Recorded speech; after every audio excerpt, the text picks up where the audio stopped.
Évangile de Jésus-Christ selon saint Jean, chapitre 20. Le premier jour de la semaine, Marie de Magdala vient de bonne heure au tombeau, comme il faisait encore sombre, et elle aperçoit la pierre enlevée du tombeau. Elle court alors et vient trouver Simon-Pierre, ainsi que l'autre disciple, celui que Jésus aimait, et elle leur dit, « On a enlevé le Seigneur du tombeau, et nous ne savons pas où on l'a mis. » Pierre sortit donc, ainsi que l'autre disciple, et ils se rendirent au tombeau. Ils couraient tous les deux ensemble. L'autre disciple, plus rapide que Pierre, le devança à la course et arriva le premier au tombeau. Se penchant, il aperçoit les linges gisant à terre. Pourtant, il n'entra pas. Alors arrive aussi Simon-Pierre qui le suivait. Il entra dans le tombeau et il voit les linges gisant à terre, ainsi que le suaire qui avait recouvert sa tête, non pas avec les linges, mais roulé à part dans un endroit. Alors entra aussi l'autre disciple, arrivé le premier au tombeau. Il vit et il crut. En effet, il ne savait pas encore que d'après l'Écriture, il devait ressusciter d'entre les morts. Les disciples s'en retournèrent alors chez eux.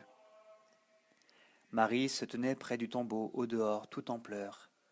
Or, tout en pleurant, elle se pencha vers l'intérieur du tombeau, et elle voit deux anges, en vêtements blancs, assis là où avait reposé le corps de Jésus, l'un à la tête et l'autre aux pieds. Ceux-ci lui disent, « Femme, pourquoi pleures-tu » Elle leur dit, « Parce qu'on a enlevé mon Seigneur, et je ne sais pas où on l'a mis. » Ayant dit cela, elle se retourna, et elle voit Jésus qui se tenait là, mais elle ne savait pas que c'était Jésus. Jésus lui dit, « Femme, pourquoi pleures-tu? Qui cherches-tu » Le prenant pour le jardinier, elle lui dit, « Seigneur, si c'est toi qui l'as emporté, dis-moi où tu l'as mis, et je l'enlèverai. » Jésus lui dit, « Marie. » Se retournant, elle lui dit en hébreu, « Rabouni », ce qui veut dire « maître ». Jésus lui dit, « Ne me touche pas, car je ne suis pas encore monté vers le Père, mais va trouver mes frères et dis-leur, je monte vers mon Père et votre Père, vers mon Dieu et votre Dieu. » Marie de Magdala vient annoncer aux disciples qu'elle a vu le Seigneur et qu'il lui a dit cela. Le soir, ce même jour, le premier de la semaine, et les portes étant closes, là où se trouvaient les disciples par peur des Juifs, Jésus vint et se tint au milieu, et il leur dit, « Paix à vous !»